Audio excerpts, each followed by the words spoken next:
So in our research, we found that business goes through 4 stages. The first stage is a technician. You're excited about your technology. You're excited about your domain, and you're like, wow, virtual reality is going to change the world. IoT is awesome. Blah blah blah. But you have no idea about who the customer is, who's going to pay for that. None of that. Sales champion is at some point in time you wake up and realize that food needs to be put on the table and somebody needs to buy what the hell I'm selling. Right? So somehow you start getting into talking to people about the technology, you start looking at problems and solving, and in this stage you're a sales champion. The good part is money is coming in at this stage, but the bad part is in this stage you fall sick, you take a break, whatever, again the curve goes down. The next stage is a business owner. Here's where you've got systems in place, you've got people in place, you can take a break, you can breathe, you can look at other opportunities.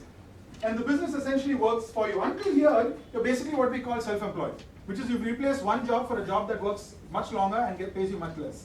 So it's a crap deal until here. Okay? And you have to be clear that it's a crap deal. Right? Then after that is investor. A slightly different take we take from other traditional perspectives in business is we don't think you need to sell your first business to become an investor. You can turn your business into an asset, into a platform, and build multiple verticals. The key point I want you to get is that there are four stages in business. The second thing I want you to get is what makes you successful here actually is what stops you from going to the next level. So the sales champion guy is what? Every day hustling. Sales goals, running, calling, speaking, all of that. His win is, I got a sale today. But to be a business owner, what needs to happen? The sale needs to happen without you being there. Does that make sense? So the rules of the next stage are the opposite of the previous stage. And so people don't move to the next stage not because they're not smart. They don't move to the next stage because the rules are different.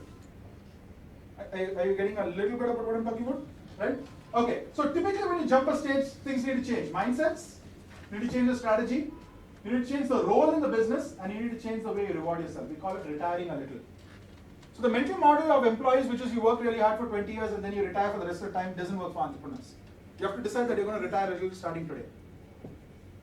Because you don't get to retire.